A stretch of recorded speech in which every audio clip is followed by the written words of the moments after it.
jaalalli akkamii akka si qabdu beektu gaafa si qabdemmoo karaa garaagaraatiin gaafattaa keessaanaa ta'uu namaanaa ta'uu maalinaa ta'uu haala jireenyaatii fi iddoo jirurraa ka'ee qaamaan gaafachuuf qaamaan waliin dubbachuu hin dandeenye karaa sooshaal miidiyaatiin karaalee garaagaraatiin yaada ibsaa fi ture wal qunnamuu hin dandeenye dubbiin gaafa ol baatee miidiyaa irratti argamtu argamteerti. Deebii isiin deebifteef deebiin isiin deebifte akka intala durbaa akka intala kabajaa qabdu takkatti deebiin isiin deebifte sirriidha. Abbaa manaa qabaa ture addaan baanee jirraa ilmaan walirraa qabnaa in jaaladhaa isa eegaadha. Akkami eegaa akka Yesuus Kiristoos akka warri kiristaanaa dhufaatii Yesuus Kiristoos eegu sanitti eegaadha. Dhufaatiin Yesuus Kiristoos zamanul aakiri dhuma aakiraa irratti. San jechuun faayidaa takka illee hin qabu. Jaarsi isiillee dhuma aakiraa irratti yoo dhufe isiillee hin fayyadu. Ilmaan isiillee hin fayyadu. Anammoo ka jechaanii jiru anatu amma si jaalata amma siifillee ilmaan keetiifillee jiruu kanaafillee ana si fayyada. Isaa duraan si dhiisee deeme dhiisi ana waliin jiraadhuudha kun gaafii kiyya isiin mirga isiiti toleechuu fi didechuun anammoo walumaa galatti isirraa himi ka haasayaa jiru. Ani ka komadhe ilmaan sikkoo fi mandooti. Arsii gamaa gamanattuu ilmaan arsee ka komadhe dubbiin kun almost torbaan lama ga'ee jira waa hedduu waliin dubbataa irraa isiin ammoo osoo jilbiiffattee illee na kadhattee sin fedhu naan jetteerti. Akkamitti shamarri sikkoo fi mandoo keessaa tabakke isiin buutu dhabamteedha isin jirtanii lubbuun gaafiin kiyya kana warri dhiiraa ammoo jaalattus jibbitus karaa nagayaatiin nutu si fuudha yoo didde ammoo muka itti cabsineeti caccabsinee si jala jiraachifnaa akkamiin naa dhabdanii akkamiin dayyuusa taataniidha gaafiin kiyya malee mucattii mirga isiiti dirqama na jaaladhu jechaa hin jiru tanuma. Mubarak leencakiya ati miira jaalalaa keessa jirta nulle soddaawwan illee as keessa jirra xiqqasho qubanu qabaata soddaawwan hin jirra. Anyway kanas ta'e san hin bareedaa naamusni kee hin bareedaa aadaan kan kee wanni ati gootu guutuun hin bareedaa. Caalaa fooyyee baay'ee agarsiiseeru jaaladha malee baada'aa namaati du'aaf fujaan fudhatan. Baddu malee saree jedhni kan jedhe Oromoo. Akkasii waa haadhati badaan uduu shanii miti uduu shantamaa dhalee rabbii kiyya kagadda ile. Gaanyaa arseeti. An gaanyaa arseeti shi gaanyaa arseeti wallahi. Kana alatti jaaladhu ebaluun jaaladhu isan na laale malee isan na beeke malee anisa beekaa anisa jaaladheeraa dee isa maalisaa na jaalattamme ana isaa jaallattanii nillee na jaallate haa jennu ana hoolaaltanii isin na alaaltaniirtu na agartanii isa argitaniirtanii maatta namni akka kiyya uumame hin dhabame uduu eebade uduu nama akka kiyya ila na fakkaatu wayillee uduu ta'ee bar wanne waan tokko garuu sidasumaa fuutanii abuzu billah edde waan akkana hadiisa wallahi hulatanya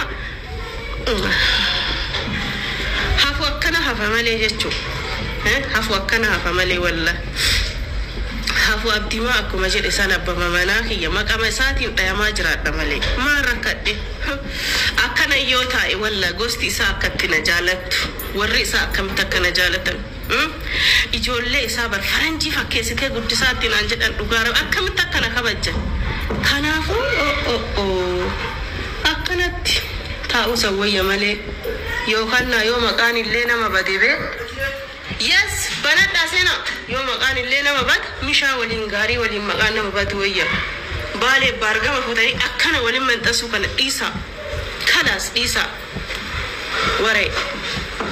waree marashin ana taatu jechu modeeli jechu sinigalee anu finjeju jedheeti malee sinuu na beektanii modeeli na qabalee irraa kaasee haga federaala ati modeelii hin bareedaa dhaabni kee hin bareedaa uumamni kee hin bareedaa naamusni kee hin bareedaa aadaan kan kee wanni ati gootu guutuun hin bareedaa nama jedhanii waraqaa ragaanaa kennaniiran ibsi nama ol bahee akka lukkuu bat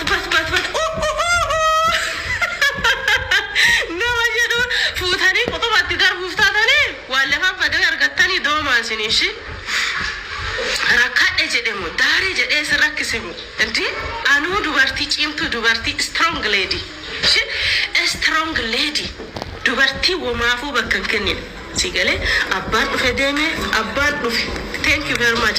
Abbaan fedhe dhufe abbaan fedhe deeme.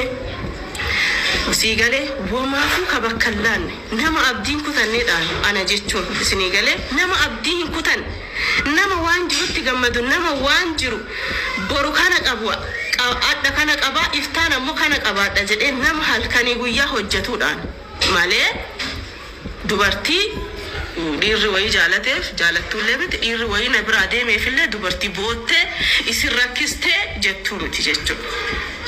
Confidence jireen itti fufa jechuudha. Abbaan fedhe naa fuudhu abbaan fedhe naa dhiisu homaa rakkoon qabu gar. Kun salphinaa miti wallahi salphinaa miti jechuun abbaa manaa faana wal dhabuun salphinaa miti waanuma jiru. Kanaafuu ani dubartii harka hin laanne wamaafu lafa kanarratti rabbiin kiyya fayyaa qofa fayyaa naaf kenne qofa narraa fudhatin. Abbaan dhufe abbaan fedhe deeme ija nan balleessin luka narraa murin ilkaan nan cabsin malee. Akkuma kiyya jechuu anamma akka dubartii takkaatti anillee nama naa olii jaaladha jettanii nama naa olii jechuu. Namni an dinqisiifadhu nama naa ol sadarkaa isaa naa ol beekumsi isaa naa ol nama seenaa hojjete jaaladhan dhugaa rabbi nama Oromoof seenaa hojjete nama seenaa kana hojjete jedhanii nama oduu lubbuun jiru nama faarfamu nama akkasii dinqisiifadhas jammaran dhageettanii ifaa jechi kiyyashi akkasii amma baay'ee jechuu andeemaa jira live kanarra maaliif hin jettanii live kanarra turuu hin jaaladhu qofaasan so nama dhibba torbarratti ani kajedhe namni kun akkanaan ijoollee nama fakkeenyaaf isii jala deemanii komantii isii ani guyyarraa dubbisa sitti qoosaa akkasidha waan akkanaa dhageettee mucattiillee miira keessa galtee sii gale so anyways ani hangalatooma jechuun nama dhibba torbarratti nama dhibba saddeetirratti isinitti waan jedhu hangafin si gaafadha namni waan fedhe jee ati marra maa irra kaayate ati dantaatee ilaaluu qabda malee tana maa dhiisii dantaate itti fuuf who cares itti fuuf bismillah danta manamaa tanayyuu waan kana dhiisiituuf arasii jedhe itti fuuf mujattii tana sifa furaachuu arasii jedhe namni si kubbatu Abu Muhammad duraan dursa sona kadiri wal baraati connection rakkoo qaba sona kadiri Mati لا sonni kadiri hedduu keessa dubbii laaquu eddanii dhiisaa sona kadiri kenna dubbii kalas dubbii sona kadiri kenna.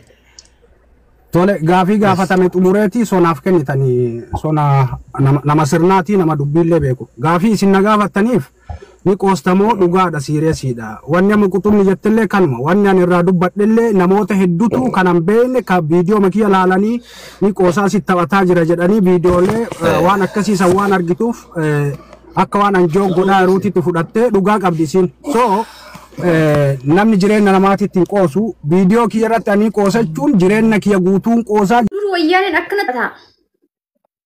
wayye Assalamu ala rasulillah sallallahu alaihi wasallam. Rabbi yaada muraada kee danuu guutu. Amin.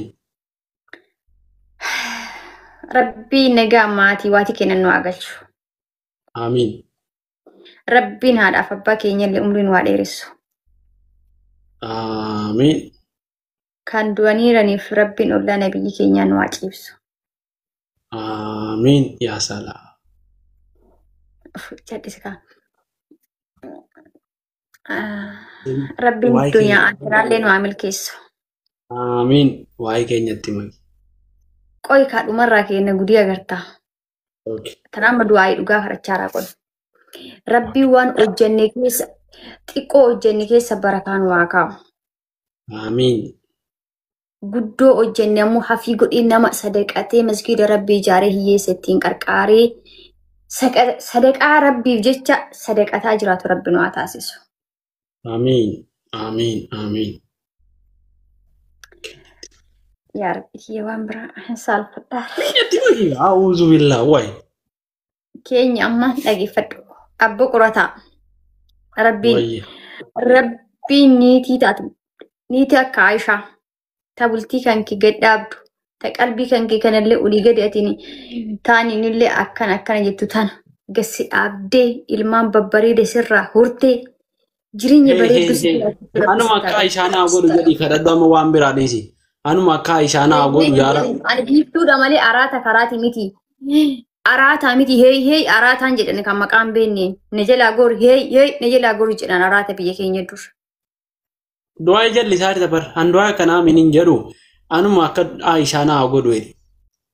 Duratti yeroo du'aa kadhattu kan mataa firiizii kan maalii rabbi siirraa qabu jetteemi. Akkasuma warra mataa qullaa warra ati sirra ooltee qashtiitii yaa maalii ta'e maqaa jaraa jinnii naa dha'u afaa itti banaa gurura itti jiksaa akkana ta'aa ooltu san rabbi sirraa qabu. Amiin. Rabbi jirarraa si haa fageessu. Amiin. Abboo obboleessa kiyya duuti dhiyoo jirti.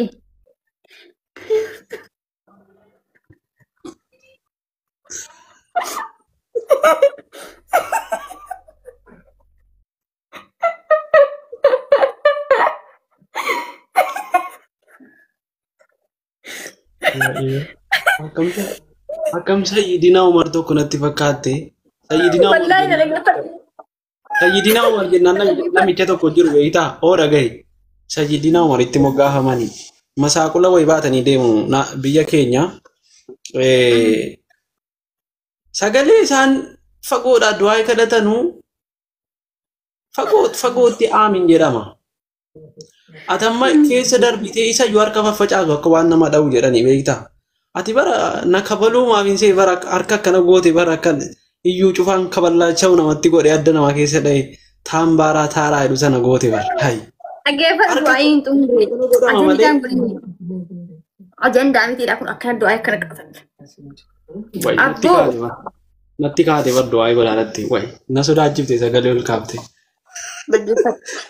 Abboo yaa obboleeyya naakiraa duuti fagoon jirtu duuti nutti dhiyoo jirti.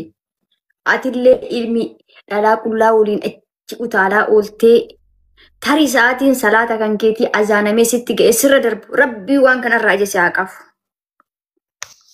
Amiin.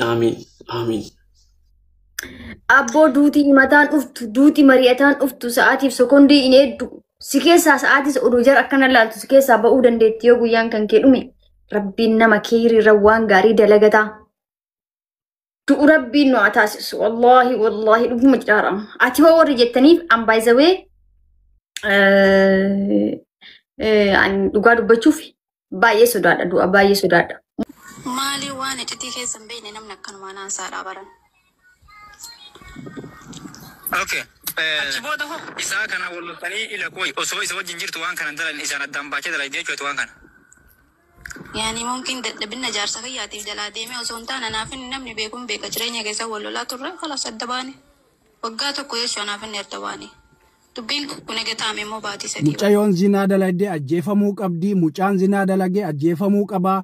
Namoonni mucaa qaban sun hunduu sirriidha jettanii warroonni amma sirraa hadiraa tumtan. Dhugaa jirtu isinitti maa dhaggeeffadha. Dursa mucayyoon zinaa dalayduu dhiiftu yoo jaarsa sirnaa hin qabaatin jaarsa isii horatu jaarsa isii manatti gaqqabee jiraachisu yoo hin qabaatin dhiira isii bulchuu dhiira isii fedhii isii irraa baasu soqachuun dirqama isiiti. Lammata immoo jaartii namaati ka jettan anaa fi jaarsi kiyya erga wallollee addaan baane almost waggaa tokko caallee jirra jettee mucattiin afaan ofiitiin dubbataarti. Gurbaan nikaa irraa buusuu dide sababni inni nikaa irraa buusuu diduuf maalinni tokkoffaa itti fayyadamaa ture. Mallaqa isii nyaataa ture yeroo dheeraadhaaf faayidaa ofii irra wanna godhaara ammallee hiree isii hidheeti nikaa irraa hiikuun barbaadu haa isiin isa waliin dararamtuuf nikaa irraa buusuu dide eega waggaa tokko guutuu isii waliin hin jiraatin ni kennu almost bu'ee jira. Ni kennu wayitu hin jiru jaarsi jaartiidhaaf masruufa yoo hin kennine bu'aan isiin irra jirtu quba yoo hin qabaanne yoo isii waliin mana galee siree irratti isiin gammachiifne ni kennis cinqaaxan kamaali zinaa dalagee maalii godhe wushatamuchi warri ammas irraa cinqii boottan zinaa dalagee maaliidha jaartiin namaa nama olii warra jaartii teessan manatti waan isiin barbaaddu godhuu fi dadhabdanitu warra jaartii teessan gammachiisuu hin dandeenyetu asirraa kana boottan atillee gammachiisuu waan hin dandeenyeef zooroo borunarratti kabiraa barbaaddatti shakkiin jedhu mataa keessan keessa waan jiruuf amma asirraa nutti xaaxaaxaa jettan. intalli durbaa yoo jaarsi fedhii isii guute yoo jaarsi cikiciki irraa dhaabe yoo jaarsi waan isiin barbaaddu hunda godheef yoo sirra irratti isii gammachiise insha Allah maa xaqlaay ministeeriin Itoophiyaa Ameerikaa hin dhufne tole hin jettu jaartiin yoo ati mootu fedhii isii hin guutin namaa miti jaldeessuuti dhufnaan hin diddu intala bar qalbiin isii akkasuma qalbii jaartii teetii ati yoo manatti qabachuu hin dandeenye eenyu dhufee mana sii qaba yoo ati horachuu hin dandeenye ollaan kee dhufee si haa horatu ka ati hin dandeettuumi ollaan kee dhufee si haa bulchu mana teetti nagaan kabajaadhaan ilmaan tee sii guddifte yoo nama ollaa keetii ka dhufee ilmaan tee akka guddifattu akka isiin manaa hin baane sii godhu san qabdee irratti karoorritu taate bultiiteetu battinna si dhiiftee deemti jecha ilmaan sirra darbitee deemti kanaaf takka jaartii tee horadhu waan isiin barbaaddu godhii fi masruufa godhii fi dalaysiifattee irraa nyaachuu dalaysiifattee biyyatti mana ijaarachuu lafa bitachuu maqaa keetiin ka maqaan isii keessa hin jirre gaafa akka tasaa wal loltan intalli waggaa 7-8 ati waliin dalagataa turte qullaa biyya galtee jechaadha isin keessattuu ijoolleen biyya arabaa jirtan warri dhiiraa shamara dalaysiifattanii birrii irraa guurattanii biyyatti mana ijaarattanii lafa bitattanii gaafa dhumarratti xiqqoma isii dubbii isirraa argitan deemi jettanii harka qullaa cabacabaa diqaalaa ofii waliin isin biraa tarti jechaadha hin barattan kun ammoo amma booda dhaabachuu danda'u qaba inni iyyinaaf ijoollee biyya arabaati yoo wal fuutan karaa seeraatiin yoo wal fuutan manaa fi lafti ati biyyaa qabdu maqaa keessan lamaaniin ta'uu qaba obboleessa kiyya ifaajee isii daafa isii isiin shintibeetii namaa dhiqaa ooltee giddaara namaa duguugaa ooltee madaamiin garanaa gara isii taphataa ooltee kiloorooksiin harka isii gubaa oolee birrii fiddee sittiin galti ati biyyatti mana ittiin ijaaratte qizanaam maqaa keetiin yoo isiin xiqqoma dubbatte viidiyoo waraabdee ol darbita harree sanyii harree daalacha jaldeessi waan inni fakkaatu arabaaki jegna goota as maal goote kaameraa mana keessa awwaalteeti viidiyoo isii ka qullaa gassi dhiisa yoo ati mana nagaafatte yoo ati lafa nagaafatte yoo ati birrii nagaafatte yoo ati nadhiiftee deemtetta nikaa hidhattee waggaa 5 waggaa 6 isii bira hin jirtu nikaa isii irraan hiitu isiin akkasitti maramtee teetti yesaw lijnaat ko inyaatiin dhuudi fedhii qabdi fedhii sana ammoo rabbi irra uume yoo ati bira jiraattee fedhii isiin baafne akkam taati isiin hin duuti yoo isii wan kiyaaraan kaarootiin akkana jettan likiskisooj rakkoon guddaan ka jiru ijoollee teenya ijoollee dhiiraa bira warra keessattuu biyya arabaa jirtan keessattuu warra Dubaay fi Saudi Arabiyaa jirtan shirri xaamooj kabaji jaartii ta'e naamusetti godhe yoo ati hin dandeenye immoo ollaan